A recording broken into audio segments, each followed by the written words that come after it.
May I come in, sir? Yes, come in.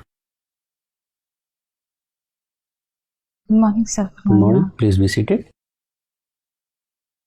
Please give a brief introduction about yourself. Sir, my name is Shakti Dubey.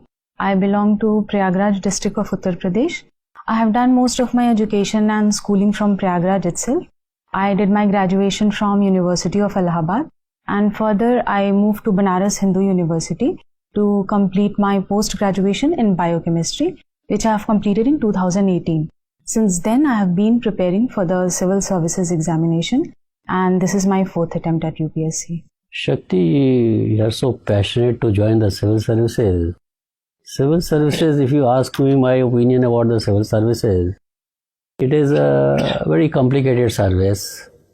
Perks are not commensurate with the efforts you make while working as a civil servant. Decision making is pretty slow and all that. Still, you are wanting to join the civil service. Could you give me a plausible explanation for this?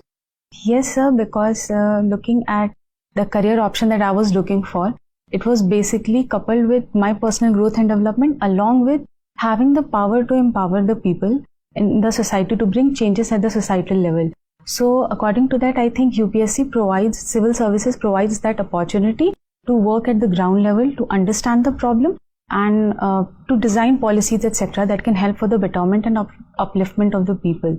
So this is what has attracted me towards the civil services. So you want to empower the people who are not otherwise empowered. Suppose you are posted as district magistrate of Prayagraj. How do you skill the youth?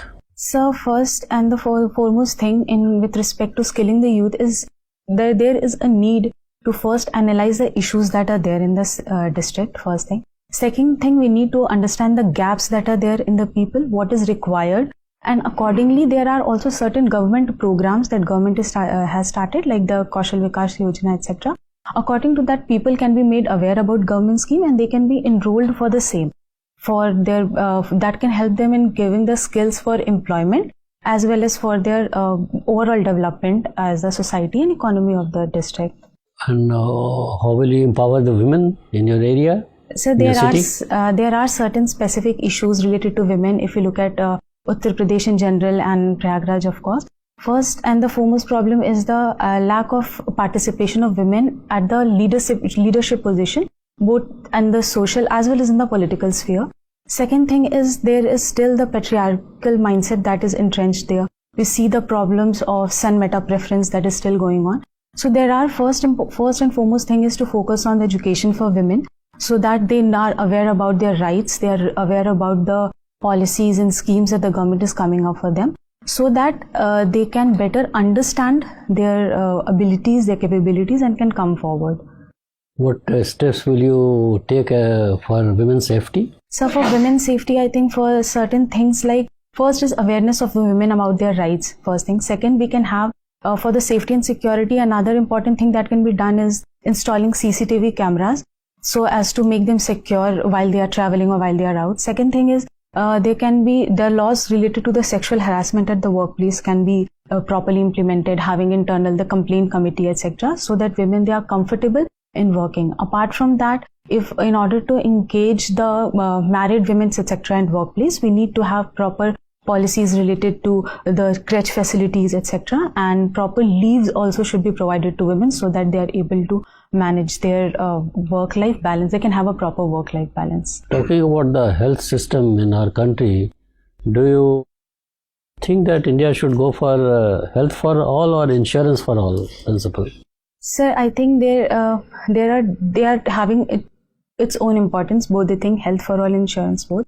I think, however, the focus should be first on prevention, that is so that we can avoid the diseases, or we can avoid the problem of poor health. That thus the focus should be first on nutrition, etc. And apart from that, insurance can also be coupled with this. However, my own suggestion would be to focus first on prevention rather than cure and insurance. What is the difference between a preventive treatment and a promotive treatment? I think preventive treatment is, sir, the basically steps like vaccination or immunization, and also awareness among people, ensuring cleanliness, etc., so as to avoid the disease at the first place. Promotive is in case the disease, there are certain disease that are spread. For example, anything like cancer, etc. in women are very prevalent, the breast cancer or cervical cancer, etc. Then proper treatment should be available so that they are able to avail those treatments. They are affordable as well as accessible for them. Thank you very much. Shakti, I could see in your DAF that your home village is in Balia district. Yes, sir, my father belongs to Balia. My father and mother belong to Balia. So you don't feel that you belong to Balia? No, so actually I have been born and brought up in Prayagraj, so I have stayed throughout my life in Prayagraj. So have you visited your village ever? Yes, sir, once or twice. Only twice? Yes, sir. Okay. So Balia is part of which division of Uttar Pradesh? Sir, Azamgarh division of... And how many other districts are there?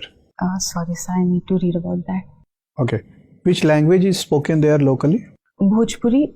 And nowadays you are studying in Prayagraj. Yes, sir. Which language is spoken in Prayagraj? So Hindi is there, and along with that, there are different dialects in different regions. Which dialects are spoken by the villagers around Allahabad?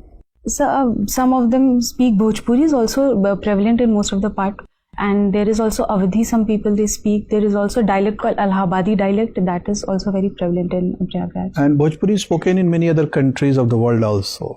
Are you aware of the countries where Bhojpuri is used by the people? No, sir. I'm sorry. I'm not aware about that. You don't know about any of the countries? No, sir. I think more probably if I could take a guess, It could be countries like Nepal, which is closer to the border of Uttar Pradesh and Bihar.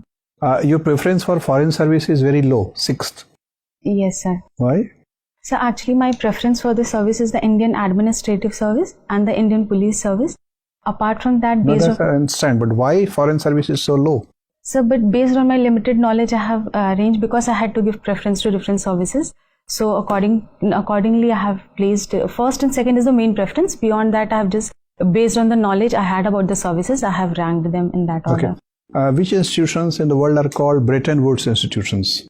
Okay, so these are the institutions that have been established at the Bretton Woods Conference, which includes the IMF, then it is the World Bank, and then the later World Trade Organization was formed as it was after as a successor of GATT. That was the I cannot recall the full form of that. Okay, where are they located? Their headquarters? So headquarters. Sorry, I need to read about that. I cannot recall. And what about the World Bank? Do we have any person of Indian origin officiating